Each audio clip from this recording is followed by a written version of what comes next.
Charlotte demande pardon à Manu, sa réponse inattendue la bouleverse. Un si grand soleil 6 février 2026, épisode 1853. Quels sont les temps forts de l'épisode 1853 d'un si grand soleil en avance du 6 février 2026, France 3. Ce qu'il faut retenir: Charlotte révèle à Lucie que Sacha l'a vue au accent aigu, un aveu bouleversant qui change tout sur sa culpabilité et son traumatisme. Manu est blanchi et reprend son poste. Becker ferme les yeux sur l'enquête clandestine. Une page se tourne enfin pour lui. Charlotte demande pardon à Manu, il lui répond qu'il comprend car il sait ce qui lui est arrivé, un moment chargé d'émotions.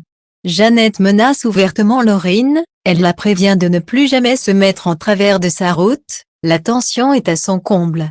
Jean-Michel apprend qu'il souffre d'une BPCO, Alain diagnostique cette maladie respiratoire chronique incurable chez l'informaticien. Un si grand soleil en avance. Charlotte parle de son agression. Marie-Sophie culpabilise de ne pas avoir senti que Charlotte n'allait pas bien. Charlotte a rendez-vous chez la psy, elle n'a pas envie d'y aller mais elle sait que c'est important. Becker culpabilise aussi car c'est un peu à cause de lui que Jeannette a perdu son poste. C'est Clément qui avait recommandé à Jérémy de faire son stage dans le service de Jeannette. Alain pense que ça fera un bien fou à Jeannette de se retrouver exclusivement avec ses patients. Jean-Michel l'informaticien tousse toujours beaucoup. Il dit à Alain qu'il n'a plus de médecin traitant. Alain accepte de l'ausculter en fin de matinée. Jean-Michel souffre d'une BPC au stade 1, une maladie chronique respiratoire dont on ne guérit pas. On peut ralentir sa progression. Alain lui conseille une alimentation saine, une activité régulière, et de se faire vacciner contre la grippe. Jeannette confronte Laurine, vous êtes fière de vous. Elle lui dit qu'elle a une mentalité complètement tordue. Jeannette dit à Laurine qu'elle fait honte à ce métier. Jeannette la met en garde, ne vous avisez plus jamais de vous mettre en travers de ma route sinon vous le regretterez. Becker convoque Manu pour lui dire qu'il va fermer les yeux sur son enquête clandestine. Clément avoue, je suis désolé que vous ayez à vivre tout ça. Manu est au bord des larmes, il avoue que ça n'a pas été facile. Manu est blanchi, il peut reprendre son poste. Becker lui dit, je suis content que ça se termine comme ça. Alex est là, il dit à Manu, welcome back. Au lycée, la vérité sur Charlotte fait parler. Noura, Achille, Salomé, Alexis et Pablo sont sous le choc. Charlotte avoue à Lucie qu'elle pensait que ça lui ferait du bien de tout avouer à la police mais en fait pas du tout. Elle se dégoûte encore plus car il y a des femmes qui se font vraiment violer.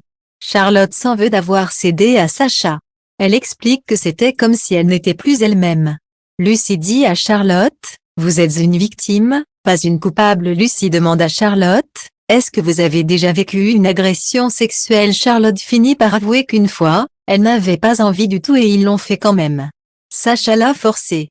Lucie lui dit, ça s'appelle un viol, Charlotte. Un si grand soleil 6 février 2026. Jeannette a la rage contre Laurine. Boris annonce à Bilal et Berthier le projet de partenariat avec l'hôpital sur les diagnostics dermatologiques via l'IA. Si les premiers tests sont positifs, il faudra créer une ligne de produits spécifiques. Sohan vient voir F pour faire son mea culpa. Sohan se doute que ça a dû être atroce pour Manu, mais sur le coup, il n'a pensé qu'à sa fille. Le malaise est toujours là. Sabine pense que ça va passer avec le temps. Catherine est saoulée. Ça n'avance pas le rachat de l'immeuble pour son projet de résidence senior. Laurine conseille à sa mère le yoga. Charlotte va signer des papiers au commissariat, elle décide de parler à Manu. Elle lui demande pardon même si elle sait que ça ne sert à rien. Manu dit à Charlotte qu'il la comprend, car il sait ce qui lui est arrivé. Sohan et Manu se font un signe de bienveillance. Jeannette se confie à Becker, elle n'en peut plus de la suffisance de Laurine. Jeannette juge son ambition et son absence de scrupules, elle espère qu'elle va faire un faux pas et à ce moment-là, elle ne la ratera pas. Becker n'en revient pas de la rage qu'il voit en Jeannette.